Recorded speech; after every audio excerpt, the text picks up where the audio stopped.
are listening to the Wandering Chronicles podcast. I am Ashley. I'm Jamie. Hello, Jamie. Hello, Ashley. How are you? Can't keep going lower. I hit the bottom of my voice pit. Sounds gross. Yeah, I don't like the term voice pit. I'm not into that at all. I'm just gonna put that one out there. Yeah, I know. Yeah. That was a mistake. I regret it already. How was your day? It was okay. Work was slow, so I did paint my number. Oh, nice. Between work. Yeah.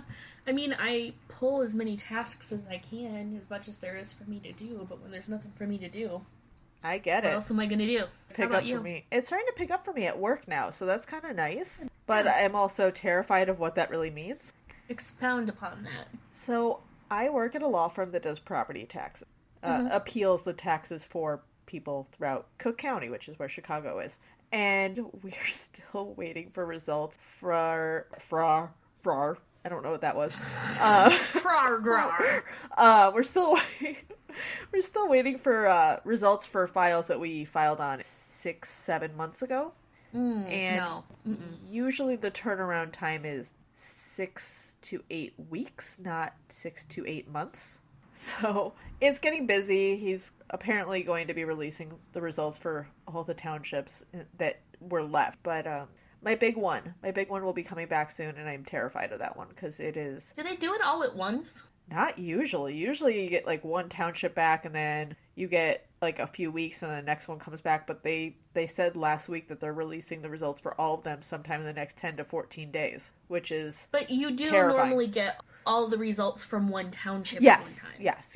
An entire township. That seems weird to me, too. But what's weird to me is, let's say you have one township, you have 40 people in it. I don't know how many you guys usually have, but that's just an example. Yeah. You're going to get the results for all 40 people on the same day. That's what's weird to me. Okay, so... Yeah, if we filed on 40 people in that township, we get the results for all 40 people in that township, but usually there's 3 weeks to a month before it opens at the board of review to file on. So... No, I get that. I just think it's like... It seems to me like it would make more sense to release them as they do them. It would, but that wouldn't be the assessor. It's just one township at a time. So some townships will have 40 people in it, some townships will have 200 people in it. And it just... Yeah, no, I get the township at a time thing. I don't get the not person at a time within that township. Oh, no, That just seems like an inefficient way to do it is all. They just release them all at once, and it's a crapshoot. We don't know what's going to happen. Yeah, that just seems like... And that's exactly the reason why it seems inefficient to me, because you're going from feast to famine constantly. Yeah. With your workflow. And I don't know, I guess I work in a place that's very obsessed with workflow. Yeah, my work is not obsessed with workflow, but at the same time, because I'm not assigned to every single township, I have 7 townships. Mm-hmm. So when I am slow, other people are busy, I can jump in and help them on that. And the same with them. When they're slow and I'm busy, they can jump in and help me. So it's That's not good. like necessarily that I'm always dealing with a township coming in. I'm only dealing with 7. And then the other administrative assistants between, the 4 of us, we break it up. But that's it's interesting. It's just so different than... But I guess it's a completely different model, too, because claims come in as they happen. Yeah. And that's not something you can really predict. Exactly. Like, they can try. They sure try every year real hard to predict it. Every year they're like, we're going into our busy season as soon as May hits, and it's like...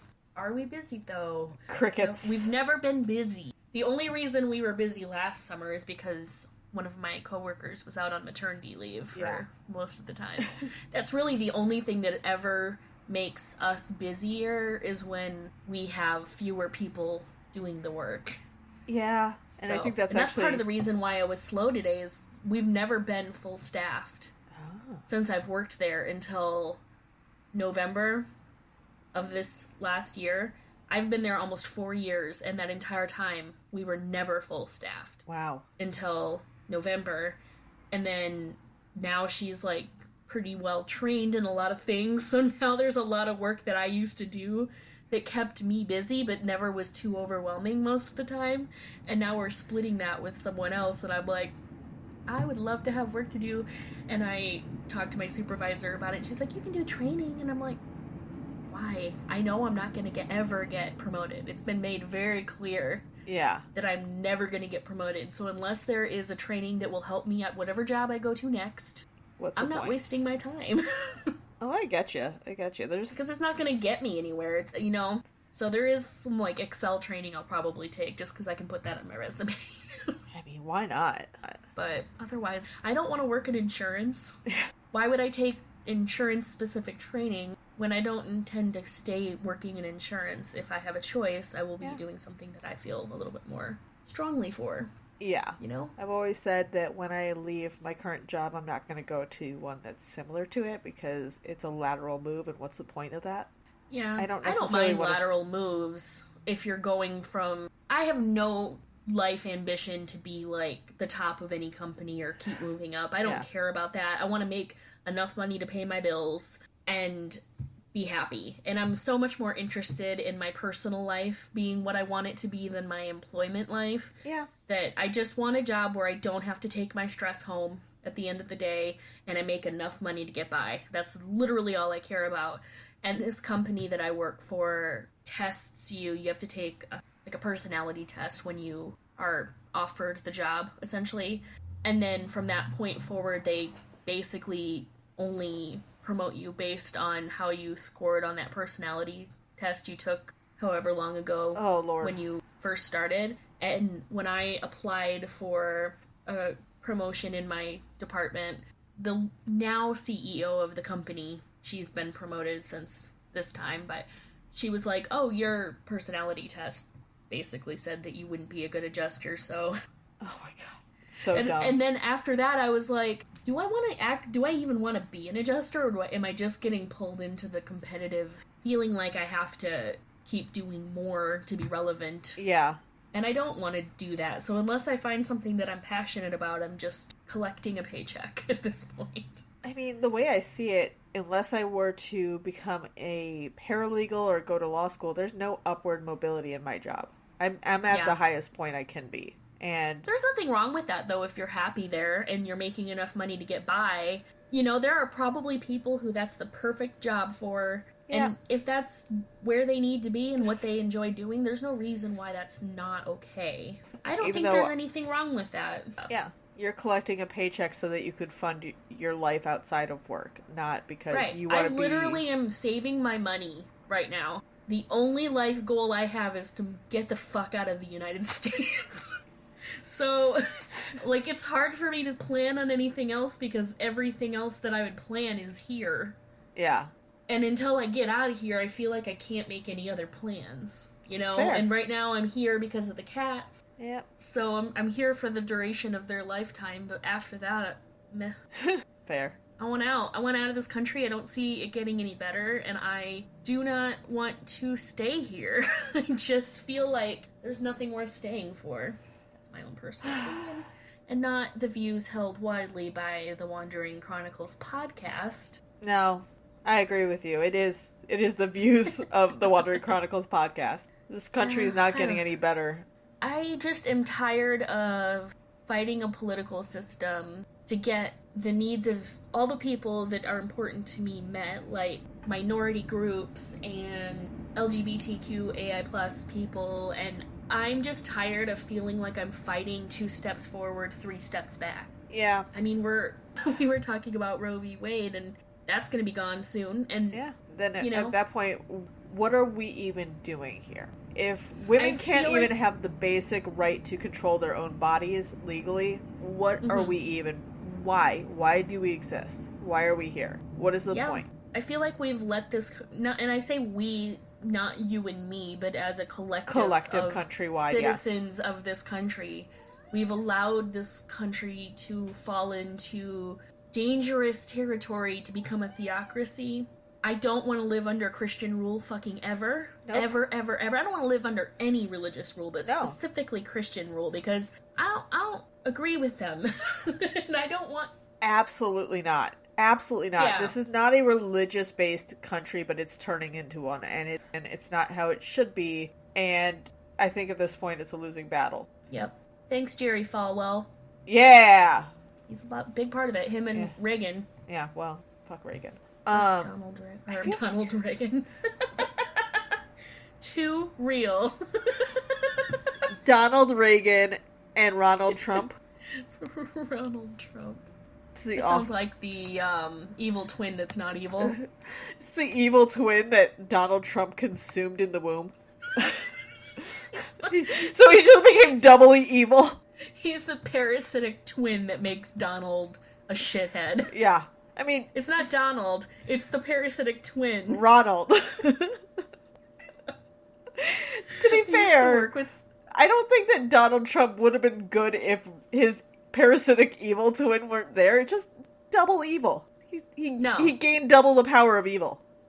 Dad was evil. Mom doesn't have a great track record from things I read about Mom. I don't think that was ever going to be a positive. Although, sometimes good ones sneak through. I mean, Mary Trump's from that family, and she seems like she's, she's still from that family, and you can tell, and there's still some characteristics that you're like, oh, you picked that up from your family, but she seems like she's mostly got her shit together in a decent way.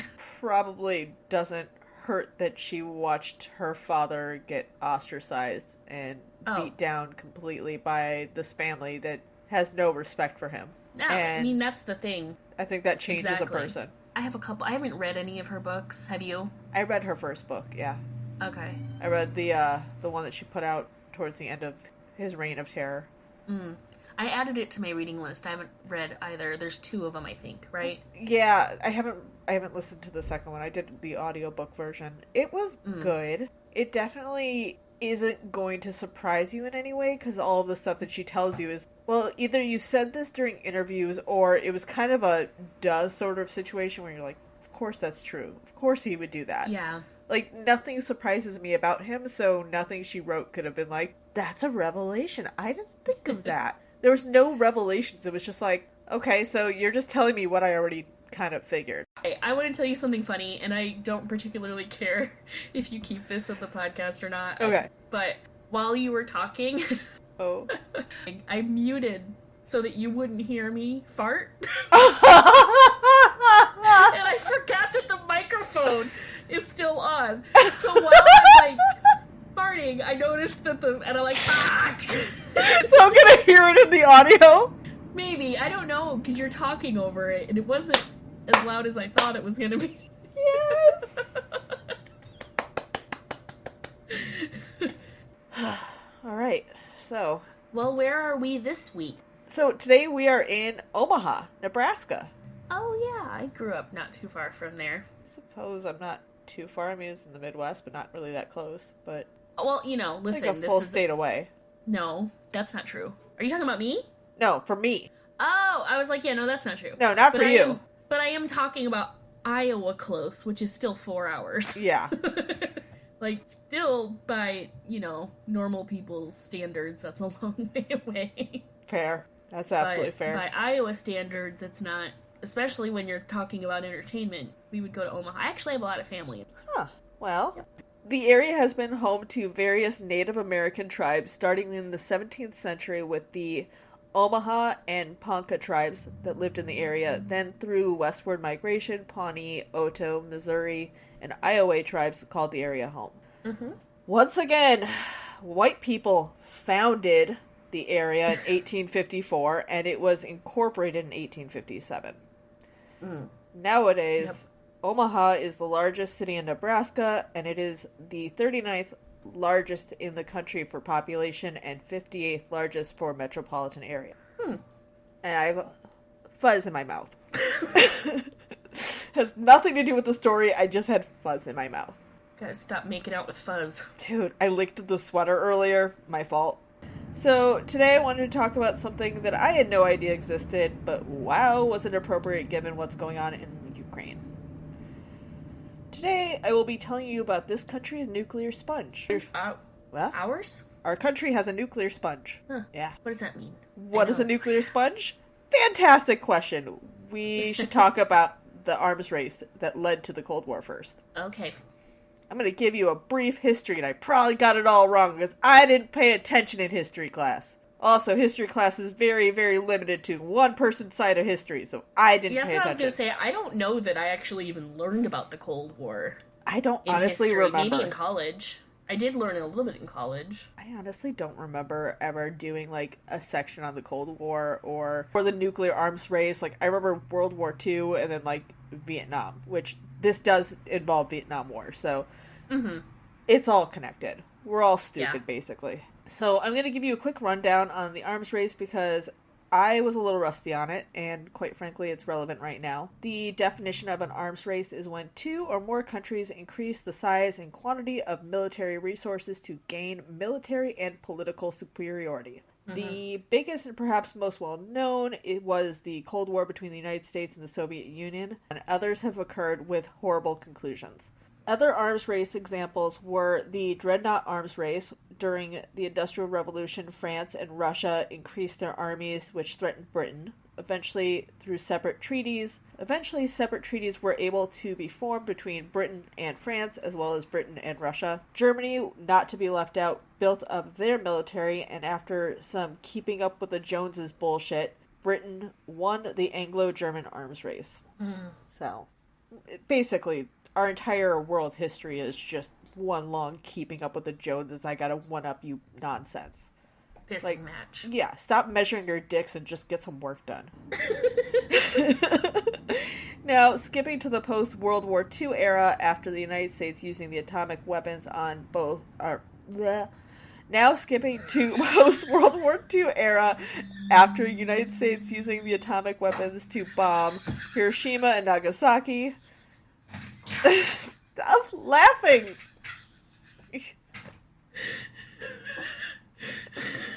You look like you're crying. Every time you go back, I laugh. I'm just gonna do that whole line over again. Sorry. No, it's okay. I can't talk properly, and I'm sorry you keep making that noise. I'll try and think of a different noise to make. I just can't look at your face when you do it. Okay. Now skipping to the post-World War II era, after the United States used atomic weapons to bomb both Hiroshima and Nagasaki. These actions would set off an arms race and a space race and a Cold War. Oh my. All three. Yep. Yeah. It is, it's amazing what those two actions really set off. I wasn't aware that the space race was related to that. It kind of is. I mean, it all lumps into this weird race that was going on between the United States and the Soviet Union, and it was all during that same time. And part of the fear with the space race was that the Soviet Union was going to be able to launch nuclear weapons or even just any weapons from space at the United States. So that was the whole fear over Sputnik. So they were weirdly related, but up until I did the research for this, I had no idea those two were related. I guess now that you mentioned Sputnik, I get the connection. Sputnik, what a stupid name for a space thing. It's a space potato. It sounds like a euphemism for sperm. I mean, aren't most weapons just euphemisms for sperm or penises? Men. Yep. I don't know if you could hear speaking of men, the crotch rocket just outside my apartment revving their engine waiting for the light to change. No, I can't. So, with the Red Scare beginning in 1947 that instigated the rise of Joseph McCarthy and anti-communist hysteria that saw the investigation of thousands of government workers that led to the firings and, in some cases, prosecutions. Many were asked to denounce their left-leaning ideology and potentially turn on others who had liberal mindset. Sound familiar? Mm-hmm. Very familiar. Yeah. I'm telling you, history is secular. It just keeps repeating itself. We're just dummies just doing the same thing over and over again. So we haven't been forced to have any loyalty oaths yet, but we're getting there. We're a few steps away from some loyalty oaths. They're small steps. The U.S. is currently highly divided as we speak. The only thing our government can agree on is the fucking daylight savings time sucks.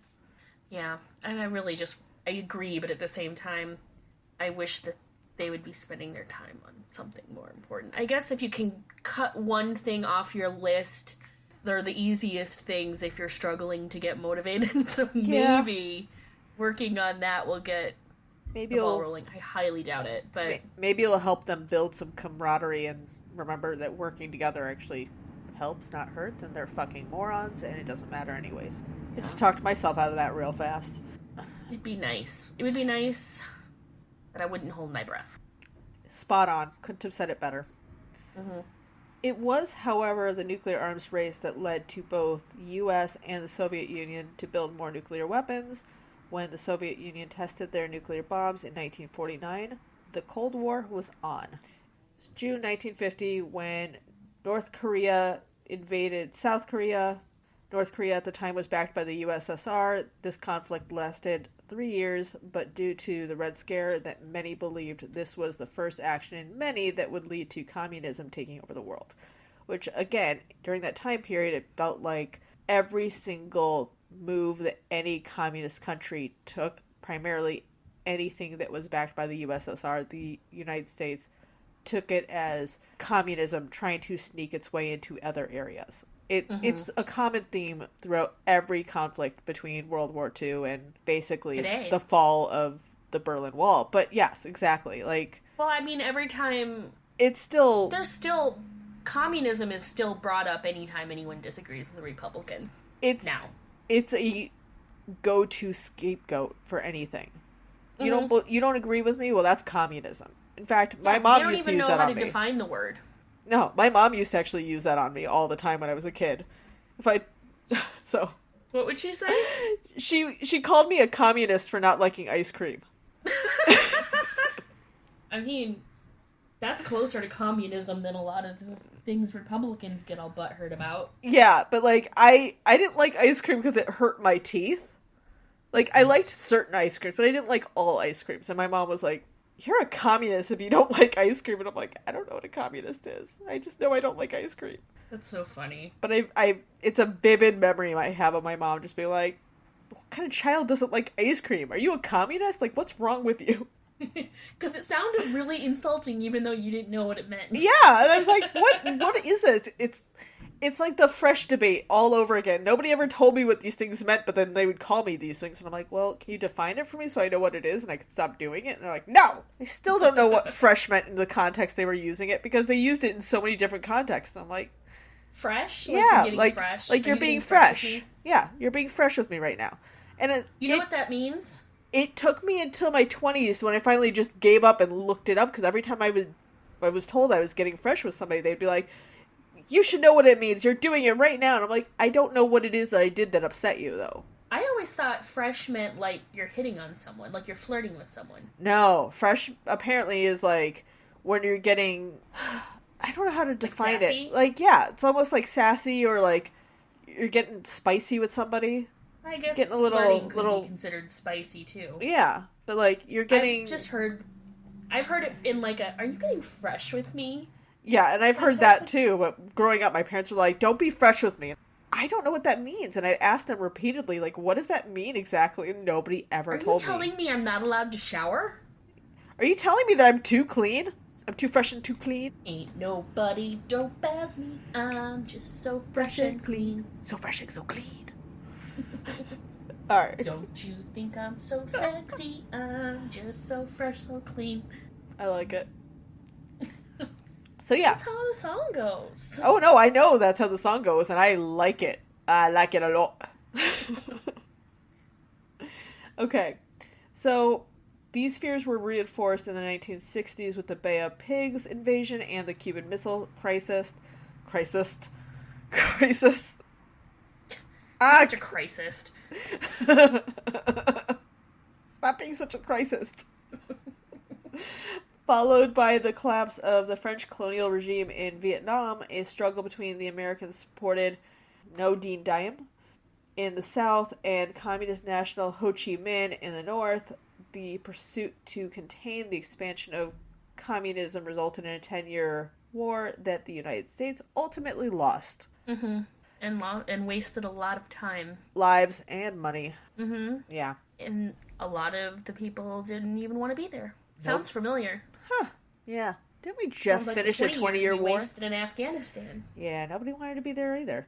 Cycle. I mean, I feel like I've talked to you about this before, but there's this really good book called The Wanting Seed. Yeah. By Anthony Burgess, who is the same author that wrote A Clockwork Orange, which more people are familiar with that book than they are The Wanting Seed. But The Wanting Seed is basically about a dystopian future where there's not enough resources and there's overpopulation. Oh. Basically where we're heading. But kind of where we're at already. The main character is a history teacher for high school aged students. Yeah. And he talks about the cycle of history repeating itself very specifically. It's so true to our life. It's not fiction in that moment. That's very crazy. Real. Yeah, wow. It's a very good book. I highly recommend. Yeah, I'm going to look into that one. So, I was going to say something and now I can't remember what it was. It couldn't have been that. Was it that? It might have been that. I don't know. The Cold War turned to a space race when Sputnik was launched in 1957. It was because of the fear of a missile gap, the concern that Soviet Union's weapons were better than the United States'. It was during Dwight Eisenhower's presidency that we got the nuclear sponge as a way to distract/defend. So, come full circle. We're almost done with the little history lesson, then we'll talk about nuclear sponges. Weirdly enough, it was Nixon in 1972 that thought to take the diplomatic approach instead of the military approach. During that time, talks with the United Nations and Beijing to recognize the Chinese Communist Party, which opened up relations between the U.S. and China.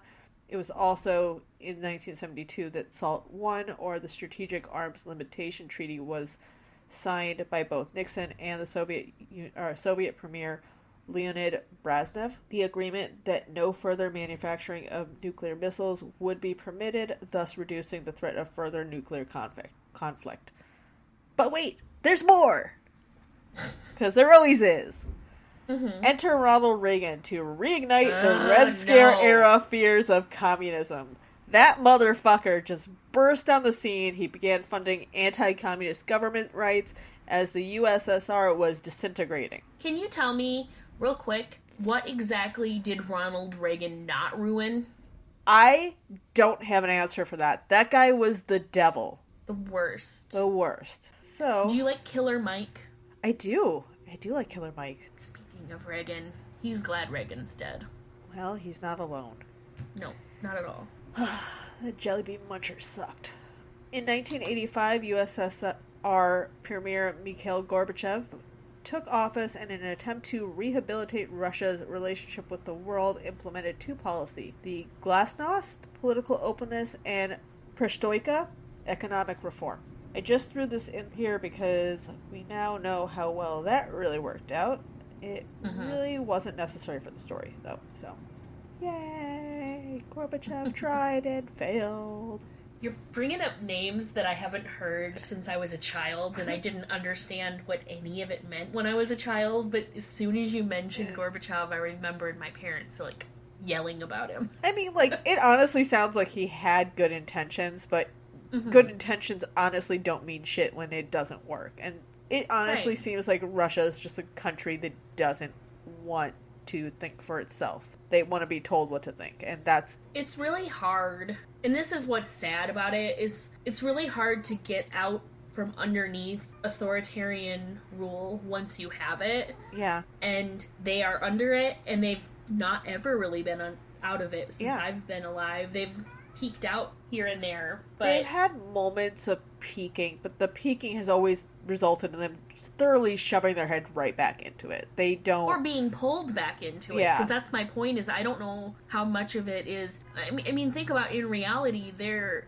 right now being hidden from everything that's happening, so you can't really blame the Russian citizens for not knowing things that they're not being allowed to know. Exactly. You can't... As opposed to in the United States, when people choose not to educate themselves about a topic, that's very different. Sometimes I feel like the United States has the opposite problem. It's not that it doesn't have enough information, that it has too much information, that people get to pick and choose what information they pull from, as opposed to having one source or like multiple sources that have variations on that same topic. But like you get to pick where you get your news from, and depending on what news cycle you're looking at, you're only getting one story. Yeah. And then you just I've get said this indoctrinated. Before. I kind of feel, because I took this class in college, it was part of my research methodologies class that I had to take as a junior in as a psychology major, it was just required of all of us. But it was basically learning how to take in information and figure out the bias from that information so that you could have... How'd you get there? But we had to learn how to identify what would be the bias from, let's say you're reading a medical journal. Yeah. And this... I don't know, I'm just going to come up with a random example of wine is bad for you when pregnant study, right? Okay. And then there's always another study that says wine's okay when you're pregnant in moderation. Mm-hmm. You look at those studies and figure out who's financing the study. Yeah. And you can tell bias. Well, the same is true for major media.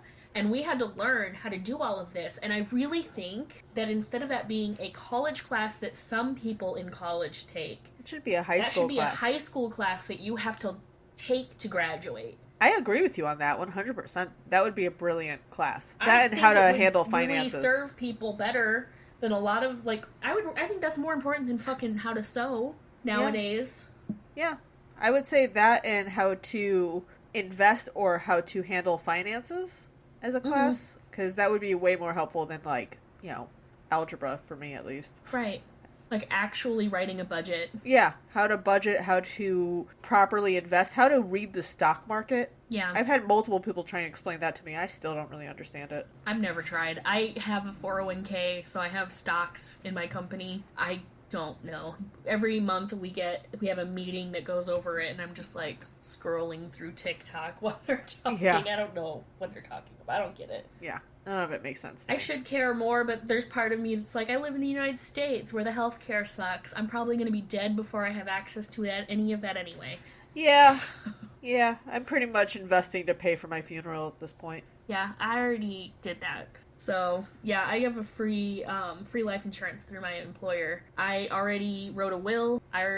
Jeff already knows what he's supposed to do with that money when he gets it because he's my beneficiary. Yeah. Because I don't trust my parents. No, nor should you. No, I don't need to give them a lump sum of money to go, die with because they're addicts. I think when I had a life insurance plan through Bloomingdale's, I think my brother was my beneficiary. Mm-hmm. I think. I don't remember. I don't have it anymore. Yeah, I've just always had Jeff. Like, when we were dating, it made sense. And now, he's the only person that knows how to contact my parents, really. Yeah. Or would know how to. So, for that reason, too, it just makes sense that he's my emergency contact and everything. Yeah, that makes sense. And I always ask him, I'm like, if this is ever weird for you? Yeah. But at this point, we've been friends for so long that any sense. new girlfriend that came in and had a problem with something like that would have to get the fuck over it, I think. Probably, yeah. I would assume so. It's just no going back at this point. No. Alright. No. But yeah, I really do think that part of the problem is we don't sit kids down and just teach them how to... read between the lines? Yeah, or just how to see, like, you can still believe what, I don't know, CNN is one that gets a lot of shit, and they're not my favorite, but if you go to them and you can say, okay, well, we know that they're a liberal-leaning media source, that doesn't mean everything that they say is false. No, it just means that they say it with a bias. Yeah, so if you can identify the bias and take out of that information what is real and not filtered through some, because you're never going to get unbiased media. That doesn't exist. It's impossible, because media is invented by humans. Humans are biased. It's going to be filtered through a human that's biased regardless. So you have to learn how to figure out how to pull the bias away from it. How to extract the truth from all the noise, basically. Exactly. That's why I've told you about Philip DeFranco. Oh, I love his stuff. That's why I really like him. Because he at least will come out and be like, this is my opinion. Yeah. Here's all the facts. This is what I think about them. If you agree with him, fine. But if you don't agree with him, leave that part out. You don't have to listen. You don't have to take that part to heart. He's just reporting the facts and then giving his spin. That's fine. That's what the news does. They just don't come right out and say that it's their opinion. Exactly. And that's the problem. All right. Well, back to nuclear sponges. So that was relevant. It absolutely was. That was incredibly interesting. Jamie's rant about the media. No, but it makes sense. It makes sense. I agree with you on all of that, so it was good.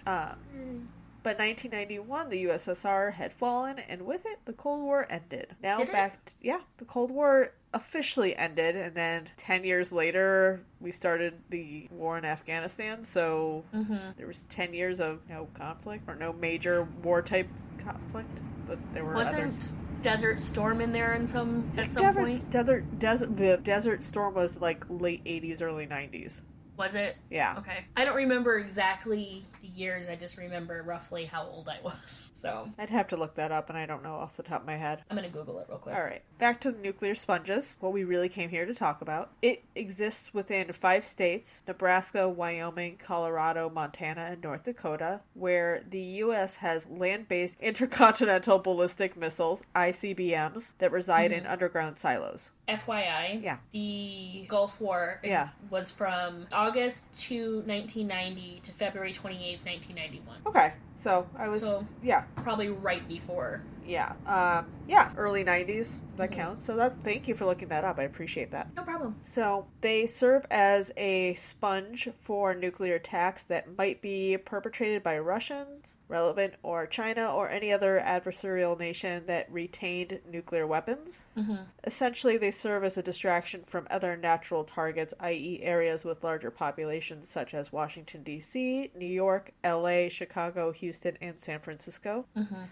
This sponge sets up a situation where the country implementing a nuclear attack or any sort of attack on the country would have to pick between hitting population centers and potentially taking a hit from the ICBMs that would be launched in retaliation, or attack the ICBMs but potentially losing the chance to make a massive impact on the country. Because that was in a time when every country that had nuclear warheads had a very limited number of them. Exactly. And then since the SALT Treaty, they are now no longer able to produce more, so the supply is whatever you have is whatever you have. Makes Obviously, sense. Nuclear weapons have a really long shelf life, so it's not like you have to worry about them losing power, but so... But if you only have 3, you're going to be more strategic in how you use those 3. Exactly. Do you hit Washington, D.C., New York, and L.A., or New York and Chicago, or do you go for the nuclear sponge?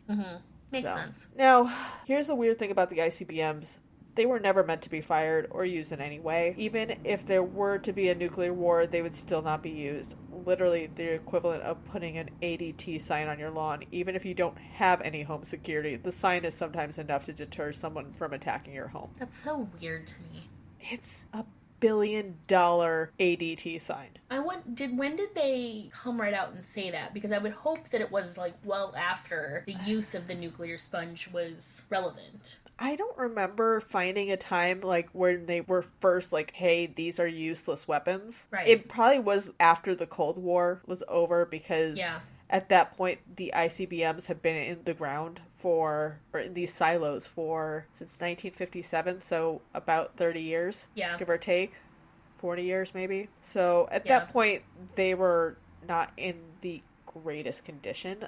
It wasn't under the impression that the United States took care of them. They were just like plopped them down and, all right, guys, just keep an eye on them, I guess, but no maintenance. Yeah. So So in my notes, I wrote, these ICBMs have mostly sat rusting over the last 63 years, and their silos littered across the 5 states that make up the sponge. And obviously these states were chosen because of their lower population density, and at the time in 1957, I'm assuming they were mostly rural areas that would have been affected by this. Obviously now that has changed, So some of it may have changed, some of it may not, but... It is interesting, though, to think that... I wonder what the impact would be on food supply. Oh, that'd be if that were to happen. Just given, we're seeing this kind of play out in Ukraine right now, where they're talking about the farm, because it's such a huge agricultural area that produces so much food, that now that the farmers aren't really putting their fields in right now like they normally would be, it's going to be... there's actually a pretty big risk of African nations that depend on the produce or the wheat. I think it's generally wheat that they produce there. There's a lot of African developing nations that are not going to have access to the food that they normally have. Yeah. Yeah. I think that's also why when I listed those 5 states, Iowa, which is a big corn producing state, was not listed. They chose a state that's a major agricultural state. I think that's why it wasn't chosen. But the thing that's interesting about Iowa, at least this is what I was always taught as a kid growing up there, is the corn that's grown there doesn't feed us. It feeds livestock that we eat. So pretty much all of the corn that grows in Iowa is fed to cows and pigs that we eat. But again, that makes sense. You don't want to cut off your supply of food for the animals that end up being your food. True, but some of the places that they have on this map do have the animals. Yeah. But not all of them. So it's and maybe that wasn't the case then. Yeah, it might have been really know different that, lines. but... Yeah, I didn't look too much into that, but it might have been different agricultural areas at that time that would have been affected. Right. Well, and nowadays, Iowa, where they used to have a lot of corn, has a lot more soybeans. Yeah. And I don't think they were doing that back in those days. No, probably not. No, it's interesting though. Yeah. So as of 2017, the Pentagon has been planning to build a new set of deadlier missiles to replace the Minutemen III that are rotting in their silos, with a price tag of $100 billion. Former Defense Secretary for the Trump administration, Jim Mattis, testified that it's clear they are so buried out in the central U.S. that any enemy that wants to take us on is going to have to commit 2, 3, 4 weapons to make sure they take out each one. In other words, the ICBM force provides a cost-imposing strategy for the adversary. In a report on the subject of effectiveness of the nuclear sponge, author Elizabeth Ives says, "The whole idea is obsolete. It's not a very useful weapon. You can't have a war with nuclear weapons." She goes on to say that China is arguably America's most dangerous adversary, while most other countries are investing in efforts to counteract climate change or cybersecurity. China is investing in their nuclear arsenal, likely doubling their stockpile. Other issues that arise from having stationary land-based defense system is that it becomes a target for non-nuclear strikes such as terrorism or cyber hacking. Now, given the current state of things with Russia's unjustified attacks on Ukraine, Putin's threat of the use of their nuclear weapons should the West intervene, and the Russian seizing of Chernobyl, I would like to open this up for discussion. Yeah, it's interesting. I mean, at the end of the day, I feel like whether or not a treaty was signed, my full opinion is that I don't trust Putin for shit. No. And whether or not he says that they have not been creating additional weapons, I don't believe anything he says. Oh no, we should not be believing anything he says at all. So I feel like if a country potentially has 100 nuclear warheads or whatever number, it doesn't really matter what we do. We're not going to be able to have any effect on that huge surplus, so we may as well spend our money focusing on something that we might actually be able to do something about, like climate change. Yeah. If we start soon. That's my opinion on that. If we were actually going to try and do anything about it, yeah. Yeah, I think we're getting to the point of no return on that one, but I feel like if we started soon, we might be able to do something. Yeah. But that's if we actually pulled our heads out of our asses and tried. Oh, it's a big unfortunately, we need to separate the oil funding from everything else. Politics, from politics, and I just don't see the people who are collecting that money being very motivated to make that change, and I don't think either party is innocent of that. No, because look at what Kristen Sinema and Joe Manchin are doing. Who do you think they're being paid by? Especially Manchin, because, he's got coal producing and oil producers up his ass. Yep. Literally pulling the little levers of his body. Yeah. So I kind of feel like we're damned if we do, we're damned if we don't. Yeah. Best case scenario, we can divert money to local initiatives to actually help people. Yeah. But that's in small increments. It's going to be so hard to get our national government to do anything about anything when they can't even agree on simple things. I think until Mitch McConnell is out, we are kind of SOL. And we all know tortoises live for about 150 years, so... Well, then the thing that sucks is right after him, we still got Josh Hawley, and he's fucking young. Yeah, but he's a massive piece of shit. I can't believe... Do you know that he doesn't even live in Missouri? Yeah. He's a carpetbagger? Yeah, and yet he still got elected in Missouri. Pisses me off. So fucking dumb. He's such a piece of shit. Him and Ted Cruz and a turd. All of those pieces of shit out there. Yeah.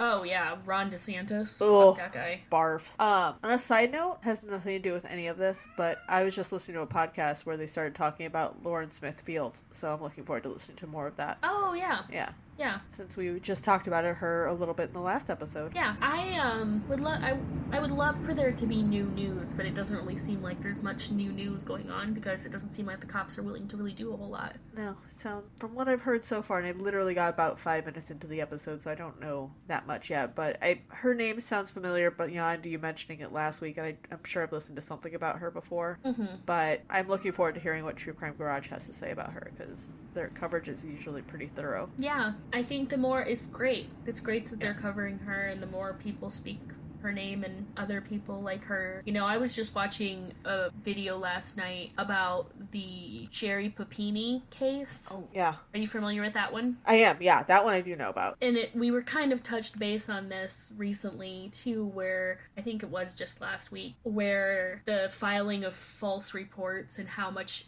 energy goes into some certain people's cases. Sherry Papini is a wonderful example of this because there was nationwide news, but she's a beautiful blonde girl. Yeah. That's how that works. So, threw all those resources into her case. And it was all a lie. It was all fucking, she made it up to get attention. Yeah. And there's people like Lauren Smith Fields who legitimately, I'm assuming, went missing because I think that's what happened. No, she died. Oh, she died. So, yeah, essentially she went on a date with a guy, I think from Bumble, but it was a guy from a dating app. And they went out and went drinking. And then he invited her home to his place. And at some point, either he woke up in the middle of the night or the next morning when he woke up, she was deceased. Oh, fuck. That's Supposedly. a scary thing. And I guess her autopsy, if memory serves, I haven't looked at it recently, and I've been reading about so many other true crime things that there's a chance that I'm conflating information, but it looked like her autopsy, she had toxicology results that showed that she was on multiple substances, but from like what her family said, that wasn't her. So, and she was with this dude that she had just met, staying at his house. Just because she was on substances doesn't mean she took them willingly. Yeah, exactly. She might not have known what she took. Well, exactly. I mean, when you go to a person's house, usually they give you the drink. They mix the drink, or they... Yeah. You know, they prepare the drink in some fashion. Yeah, exactly. So who knows what she was ingesting knowingly versus what she wasn't knowingly ingesting. And they'll never know because they're never going to fucking look into that guy because he seems like a, quote, nice guy, unquote. Well, nice guys can still be pieces of shit. Dude. Yeah, nice guys. Oh, you know for a fact if he weren't a white dude, they would be all up his ass about stupid shit. Absolutely, and he is. It's the difference in coverage. He's an attractive guy, but that has no bearing. It's the difference in coverage between when a white guy shoots up a place versus anybody of color who shoots up one person. So the white person has mental health issues and the other person is involved in like drugs or alcohol and like has a troubled past and is a thug. Yeah. It's just how they talk. Like living here, I don't know. I think I always find it so hilarious when people from St. Louis talk shit about Chicago. Like St. Louis isn't just as bad, if not worse. Oh, St. Louis is so dangerous. That we are very close in crime rate, if not even worse. Yeah. But I've spent a lot of time in Chicago. You clearly live there, so you know. Yeah. You can spend a great deal of time in Chicago and never see anything bad happen. Yeah. It really just depends on where you live. Where you are and what you're doing. What that comes down to is what the police departments in those areas are doing. Yeah. I mean, how much time are the police departments spending in Chicago when you see groups of them huddled around the Gold Coast and around Michigan Avenue protecting Chanel and Gucci versus in the neighborhoods that actually need them where people are getting killed just going to the store? Yeah. There was a 72-year-old woman was shot in Lakeview last week or 2 weeks ago. And I was talking about, like, she was shot in the leg. She's fine. But, like, she was shot in the leg while she was walking to the store or something. Unrelated, just happened. And because it's in the north side, time sort of situation. Yeah, like she wasn't the intended target for anything. She was a 72-year-old woman just walking. But she, you know, in Lakeview, that's a neighborhood that's heavily white. It's also got, the LGBTQ areas with the neighborhood formerly known as Boys Town. Mm-hmm. And, we were talking about it at lunch at work the other day, and they were talking about, like, where in Lakeview it was. My boss was like, was it in Uptown? And it's like, no, it's in Lakeview. And it was literally down the street from Belmont and Clark, which is... Or was it Belmont and Halstead? I can't remember. I think it was on Clark. It was right down the street from, like, a major intersection. I go shopping in that area all the time. That's where the Michaels that I usually go to pick up art supplies is. Mm-hmm. I know that it's area. Down That's that where street. my friend Ryan lives. I think it was, like... I want to say maybe it was Broadway and Barry. It was, like, the corner of Broadway and Barry. So right near the Laugh Factory, right near all these places that I've spent a lot of time at. Did it freak me out? No. Because when you live in a big city, crime is going to happen.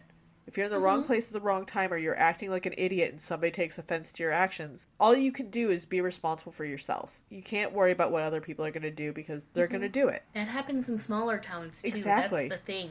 I remember when I was a child, the closest I ever got to being injured by, like, a criminal, other than, college dudes being dumb, terrible and gross, and the things that they do. I mean, like, some random person out in the street. Yeah. Right? The closest I ever got to anything like that was in my hometown of Rock Rapids, Iowa, of 2,000 people, where a guy who had been involved in a DV situation with his spouse or partner had been arrested, and then he broke out of jail. Oh, fuck. And he was hiding in the fairgrounds behind my parents' house. Oh my God, that's kind of scary. And normally my mom would just leave me home by myself when she went to work in the morning, and my friend's mom would pick me up on her way. But this morning, the reason I remember it is because my mom took me to my friend's house. Wow. Before school, which was not normal, and of course that's why it stands out. But I remember being terrified because I was a little kid and I didn't know anything. Yeah. But, like, as an adult, I live in St. Louis. I guess maybe 2 blocks from my apartment here, a guy got shot. Yeah. And killed 6 months ago. It wasn't random. No. That doesn't scare me. I wasn't involved. I didn't know that guy. It was not a random situation. You know what I mean? I live down the street from an area where I will get citizen updates all the time being like, shots fired, this happened, and half the time it's somebody setting off fireworks and nobody can tell the difference. But it happens. Like, I've walked past crime scenes on my way home from work before. It's part of living in the city. Crime is gonna crime. But sometimes it's part of living in a smaller city too. It's part of humanity, honestly. It is. I mean, I feel like the smallest towns still have a bad neighborhood. Yeah. I lived in a town of 2,000 people. We had a bad neighborhood. I mean, our first episode, we talked about a murder that happened down the street from my house growing up, and I grew up in a really nice neighborhood. Yeah. Murder happens. It does. There was a school shooting in my town growing up that happened around the time when I was a kid. I wasn't in school at the time, but my brother was. Wow. But it wasn't a school that either of us went to. But a kid was killed in that shooting. Wow. Maybe one day I'll cover it. If we ever end up back in my hometown area. What year was that? I want to say sometime between 84 and 86. Okay. Yeah. I also think it's funny, not funny, like amusing, but just kind of like, when people act like Columbine was the first school shooting. Oh, no. No, there was that... So, there are plenty of examples of it happening before. Yeah. There was that girl who shot at a school from across the street because she was just didn't like Mondays. I Hate Mondays girl? Yeah. Brenda something? Yeah. She had a tragic life, but... Oh, yeah. Her life was really fucked up, but she... I just heard... I don't remember where I heard this. Maybe it was a podcast or a YouTube video, but I just heard a video... I just heard a story of a school shooting that happened in, 1918. Wow. I had not heard of that. So this is a thing. That was in Michigan. Man, that would be interesting to look into. Yeah, I'll have to look and see if I can figure out where I heard it. This was... I don't know. I listen to too many podcasts. And Me too. I just recently added some different topics, because I'm like, do I really need to only listen to true crime podcasts? I mean, I spend most of my time listening to it, but I also kind of vary between other ones too sometimes. I mean, I do listen to others, but I went through this weekend and added 4 just to give them a try, because I'm like, I need to vary it up a little bit. Vary my input up a little bit. All right. Do you want to see where we're going next week? Yeah, let's see. Yeah. All right. So let's see where we're going to go next week. Spin the wheel. Doodaloo, doodaloo, doodaloo, doodaloo. Oh, fun. We're going to a new part of the country that we haven't been to before. Where are we going? We're going to Raleigh, North Carolina. Ooh, and let's find out what we'll be talking about. Get some cherry wine. All right, we are going to be talking about a cultural story. Another one. How fun. Oh, fun. Okay. The last one was really fun, so I'm really looking forward to finding out what you dig up on this one. Yeah, I know very little about Raleigh. I know a YouTuber that lives there, which is why I know that cherry wine is kind of soda that you can buy there. Interesting. That's it. That's the end of my Raleigh information. Well, you know more than I do, so I can't Very wait to find out what you find out. Yeah. I will see you there next week. See you there. All right. Happy wandering. Bye. Bye. Thank you for listening to the Wandering Chronicles podcast with your hosts, Ashley and Jamie. You can follow us on social media at Wandering Chronicles Pod on TikTok, Wandering Chronicles Podcast on Instagram, Facebook, and YouTube, or WND Chronicle Pod on Twitter. Or you can email us at wanderingchroniclespodcast@gmail.com. New episodes drop every Thursday. If you haven't already, please tell everyone you know to listen to our podcast. Your gynecologist, the head of the PTA at your kid's school, every single telemarketer that calls you, your postal worker, your veterinarian. I bet they listen to podcasts. Hey, thanks. Bye.